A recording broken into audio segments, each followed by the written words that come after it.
nós vamos começar a falar sobre odontopediatria, tá? Aquela especialidade que cuida das criancinhas. Eu sou a Luciane Tamaki, aqui do Espaço Tamaki, e hoje quem está aqui comigo é a doutora Luciana Bianchi, a minha parceiraça aqui, que é odontopediatra. Tudo bem, doutora Lu? Tudo bem, Lu? Tudo bem, E gente? hoje a gente queria começar perguntando para a doutora Lu, então, que ela é uma pessoa bastante experiente, e a gente queria saber, doutora Lu, conta pra gente, o que que é uma odontopediatra? Um odontopediatra é um dentista especialista em atender crianças. Então, tudo que a gente pode fazer no adulto, a gente faz na criança também, mas claro, com todas as particularidades. Então, ao contrário do que todo mundo pensa, o dente descido, né, o de leite, ele também precisa fazer canal, por exemplo, também tem cirurgias, tem aparelhos, então tudo que a gente faz no adulto, a gente consegue tratar a criança também, mas de uma maneira totalmente diferente. Quer dizer que então, doutora Lu, criança não é um adulto pequenininho não, né? Não, pelo contrário, né? A gente tem muitas diferenças aí, não só comportamentais, mas de técnicas. Então, tem que ser alguém especializado para ter o melhor atendimento. É o que eu falo para todo mundo, assim, uma analogia simples. Se você está com um problema no pulmão, você não vai procurar um ortopedista, Claro. você vai no pneumologista. Então, é a mesma coisa nas especialidades odontológicas. Esse respeito é muito grande. Você leva o seu filho num clínico geral? Ou você prefere levá-lo no médico pediatra? Porque você sabe que ele conhece todas as especificações e vai dar o melhor atendimento para o seu filho. E o dentista é a mesma coisa que o médico. Quer dizer que então, aqueles pais que acham que dente de leite não tem canal, para que fazer canal em criança? Eles estão enganados, né? Porque dente de leite tem canal sim e é importante tratar, certo? E por que que é tão importante tratar, por exemplo, se uma criança está com um probleminha de canal num dentinho de leite? Então, são muitas coisas envolvidas aí, né?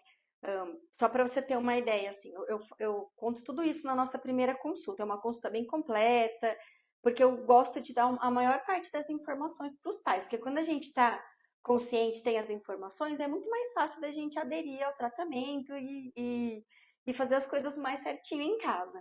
E o dente descido, ele começa a formar na 7ª semana de vida intrauterina. Quer dizer que lá na Então, barriga na já está barriga formando, já né? começa a formar o dente de leite. Aham. E por volta dos 6 meses de idade, do bebê já aqui, começa a formar os dentes permanentes.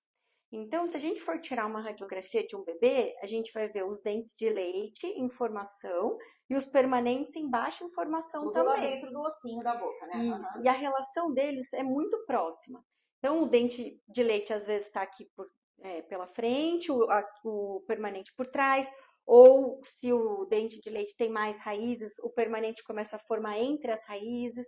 Então, tudo que acontece com o dente de leite pode ter consequências no dente permanente, desde uma manchinha até o atraso na erupção, a não formação do dente de leite. Então, assim, tem muitas coisas aí que às vezes a gente não sabe, né? E a característica, assim, a composição do dente de leite é bem parecido com o dente permanente. Então, a gente tem o tecido o esmalte, tem a dentina, mas eles têm porcentagens diferentes, né? Então, o esmalte, que é o tecido duro, é mais espesso no dente de leite. O nervo, que é a polpa do dente, o dente de leite também tem isso, ele tem umas os cornos pulpares que a gente chama, eles são mais amplos, então a chance de uma lesão de cárie chegar a atingir a polpa do dente e aí dar o canal é muito maior no dente de leite do que no dente permanente. Às Entendi. vezes a cárie precisa ser mais profunda para poder dar canal, como a gente diz, né? Uhum. Em dente permanente, em dente de leite não. E outras coisas também podem atingir a polpa, como por exemplo trauma. Bebezinho está aprendendo a andar, cai, pode quebrar a ponto de chegar a precisar fazer o canal, atingir a polpa. E aí a gente cuida também. Por quê? Aí um monte de coisa, né? Eu vou falando aqui, qualquer coisa você me fala. Tem dente que ele nasce com 6, 7 meses e ele vai cair por volta dos 6, 7 anos. Quer dizer, tem que cuidar mesmo, Então, né? se a gente não cuida, a gente, além de ter problemas com os dentes permanentes, a gente tem problema com a oclusão. além da oclusão, falta de espaço, Que é né? o jeito que o paciente Isso, o morde, jeito que o né? paciente morde. Então, a gente tem um desalinhamento, os dentes, eles, do lado, eles podem inclinar. Além disso, os dentes todos, eles interferem na fala, na deglutição, na mastigação. Então, tudo, né? Tudo. Agora, quando a gente fala de trauma, o que que acontece quando, por exemplo, uma criança bate um dentinho de leite, né? E o dentinho fica escuro. Esse dentinho que ficou escuro, ele com certeza vai ter problema de canal ou não? Conta um pouquinho pra gente. Depende. O dente de leite, como eu falei antes, ele tem essa polpa muito mais ampla, maior. Sim. E a capacidade de regeneração tecidual, né, a capacidade celular, é muito maior nos dentes de leite. Tem muitas células tronco dentro da polpa do dente de leite. Então, ele consegue se recuperar mais fácil. Então, não necessariamente, quando o dentinho fica escuro, normalmente assim, Lu, claro que precisa de uma avaliação, exame, radiografia, mas normalmente é um extravasamento sanguíneo. Então, aquela Uma polpa... hemorragiazinha, né? Isso, tipo uma hemorragia interna dentro do dente. Aquela polpa, ela como se abrisse, né? E aí sai esse sanguinho. E o dente vai ficando escuro. Dependendo de como for esse trauma, pode ser que isso desapareça em 3 a 4 meses, mais ou menos. E aí não seja necessário fazer o canal. O dente, ele né, cicatriza sozinho. Mas algumas vezes não. Então, precisa de uma avaliação de um profissional para... Perfeito. E uma coisa que a gente às vezes não sabe, que os pais não sabem, é que se um dentinho avulsiona, ou seja, a criança caiu, a gente só está falando de desgraça hoje, né? Mas vamos dizer que a criança cai, bate um dentinho e o dentinho voa longe, que acontece, a gente já pegou aqui no consultório. O que esse pai deve fazer com essa criança? A criança está desesperada, os pais estão desesperados. Adianta botar o dentinho de volta ou não é perigoso? Conta pra gente. Odontopediatria tem assunto para muitas conversas aqui, essa é só viu? Primeira, essa é só a primeira. Depois a gente pode fazer um só sobre trauma, que é muito legal. Mas esse tópico de avulsão é muito interessante. E não é só desgraça também, é que criança ele tá aprendendo a andar de bicicleta. E aí criança saudável, né? Que brinca, vai se machucar. Se a gente pudesse, as mães, né, falam, queria botar numa bolha. Não vai se machucar, mas também não vai viver, né? Exatamente, então, exatamente. Se acontecer asa, isso, né? Asa pra eles, tem que deixar viver. Se acontecer do dente ele avulsionar, quer dizer, sair inteirinho, por favor, dente de leite, não coloquem no lugar. Lembra que a gente comentou que o dente permanente já tá lá em formação? Então, se acontece alguma coisa, você tenta colocar de novo no buraquinho, você pode entrar em contato com o dente permanente e aí causar um problema muito maior. Então, quando o dente de leite ele cai por completo, a gente não reimplanta, não coloca ele no lugar. O ideal é lavar bem a região, se possível, só com água. Pode guardar o dentinho, porque daí a gente cortaria a raiz, dá para fazer uma prótese adesiva, enfim. Tem algumas coisas que a gente pode dar um jeito. Poderia usar. Então, guarda o dentinho, lava bem com água. Se teve ferimentos mais graves, leva direto para o hospital. Se não tiver ferimentos mais graves, procurar um odontopediatra. Que a gente vai fazer radiografias e ver qual vai ser o melhor atendimento. Então, não coloca o dentinho no lugar. Perfeito. Gente, a gente está falando de um monte de coisa difícil aqui, né, que pode acontecer com as crianças, mas eu tenho 2 filhos, eu sei o quanto que eles caem, quanto que eles se machucam. Então, a gente começou a falar sobre odontopediatria, por quê? Porque a gente vê muita gente, muitos colegas, né, que são clínicos ou são de outras especialidades e que tratam as crianças. Eu mesma, eu não sou odontopediatra e eu cuido da parte ortodôntica das crianças. Mas, lógico, que eu vejo aqui, convivendo com a doutora Lu já há esse tempo, o quanto é diferente a abordagem, o quanto é especial, o quanto é bacana a gente ter um odontopediatra cuidando dos nossos filhos. Então, eu como mãe aconselho veementemente que os pais procurem o odontopediatra para cuidar dos seus filhos. E uma outra coisa importante, a gente vai fazer um canal aqui de comunicação. Então, caso vocês queiram mandar perguntas, fazer algum comentário, fiquem à vontade, porque hoje a gente falou um pouquinho de odontopediatria e um pouquinho sobre traumas, né, e coisas que a gente vê acontecer no dia a dia com as crianças. Mas a nossa clínica, por exemplo, a gente faz muito mais a parte preventiva, né, Lu? Sim. Do que a parte de traumas mesmo. A doutora Lu está super apta a receber os pacientes com traumas, mas aqui a gente faz algumas abordagens de prevenção, que são muito legais. Então, a gente pode falar sobre isso um pouquinho, doutora Lu? Dar uma pincelada, o que é prevenção, que não é só fazer limpeza e aplicar flúor, que é ensinar muita coisa para os pais. Sim. E numa outra ocasião, uma outra reuniãozinha nossa, a gente vai detalhar um pouco mais sobre isso. Depois tá? a gente pega alguns tópicos e vai conversando. Isso. Mas o importante é sempre, né, aquele ditado, a prevenção é sempre o melhor remédio.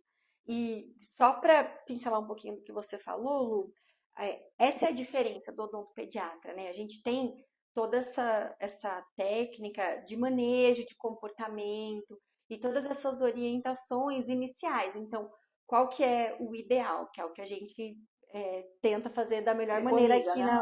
na clínica e preconiza. Então, é um pré-natal odontológico. Então, o atendimento, ele começa com a gestante.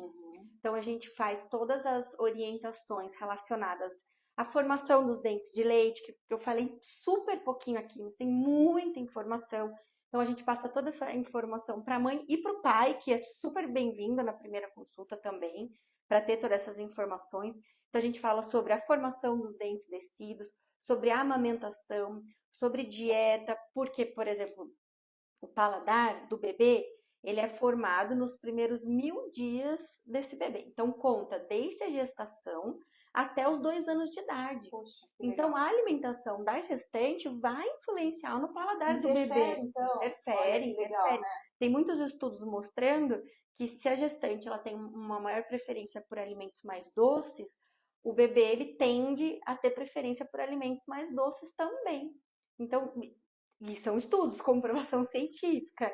Então, isso também é importante de você falar, porque às vezes a mãe não sabe, né? Lógico. Isso não é muito falado. Divulgado, né? Foca em tantas outras coisas, mas, sim. né? Então, a gente conversa sobre tudo isso. Tem um atendimento da gestante, que também é feito pelo odontopediatra, que também é um mito, né? Todo mundo acha que gestante não tem que passar no dentista, que gente, mais um tópico pra gente falar, né? É verdade, mais um. Então, tem todo o pré-natal odontológico, atendimento da gestante, e aí quando nasce o bebê, indicado trazê-lo, porque a gente não é só dente que a gente olha. Então, tem todas as estruturas, a gengiva, que é chamado de rodete gengival, também a avaliação, a relação entre elas, assimetrias faciais, que também tem a ver com, né, crânio-faciais, tem a ver com a cavidade oral, amamentação, tudo, porque isso também vai interferir, posição de amamentação, e aí a cada fase desse bebê tem as suas indicações de consulta, né? Cada fase você vai falar sobre um tópico, vai ensinar, e aí tem essa parte da prevenção, orientação de higiene, né, de escovação, dieta, tem toda a parte de condicionamento e adaptação ao consultório. Então, são etapas, a gente mostra a cadeira, mostra o arzinho e a água, a luz, para que a criança, ela se ambientalize ali.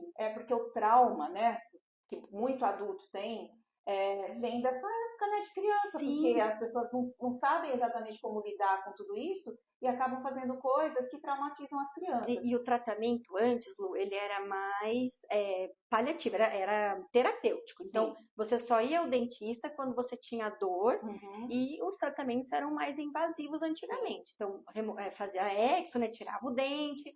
Hoje é totalmente ao contrário, a gente tenta ao máximo fazer a prevenção. Então, a orientação e a prevenção. E tem essas especialidades, né? O odontopediatra que está treinado para isso. Então, a gente faz toda essa adaptação, porque a gente tem que lembrar que a criança, ela está num ambiente estranho para ela. Ela não está lá para brincar, para se divertir, apesar da gente tentar da melhor maneira possível fazer com que ela fique à vontade. Ela sabe que ela está ali para cuidar da saúde e que ela não sabe o que esperar, na verdade. Para a gente resumir, eu acho que o acolhimento, né, é necessário. Isso a gente faz com os adultos e com as crianças também, né, porque o acolhimento é tudo. A nossa missão aqui na clínica, aqui no Espaço da MAC, é acolher os pacientes, porque a gente não acha que estamos aqui com o propósito apenas de tratar os pacientes. A gente acolhe vocês com muito amor, muito carinho, porque é o jeito que a gente gostaria de ser acolhido. E os pequenininhos também. A doutora Lu está aqui para mostrar isso para a gente. Essa, gente, foi uma primeira conversa com a doutora Luciana e vai aqui das Lu, tá? De nós duas, para vocês, o nosso muito obrigado por vocês estarem aqui com a gente. E aguardem mais, porque a gente vai ter muito mais para falar, porque o assunto é vasto, né, doutora Lu? Sim. E a gente vai falar sobre vários assuntos, vários temas aqui que acho que pode ser bem importantes para a gente. E se vocês tiverem dúvidas, estamos aqui à disposição para a gente conversar. Curtam, comentem, mandem suas dúvidas, que a gente vai ter o maior prazer em responder. Gente, muito obrigada, viu? Obrigada, doutora Lu. Obrigada, eu.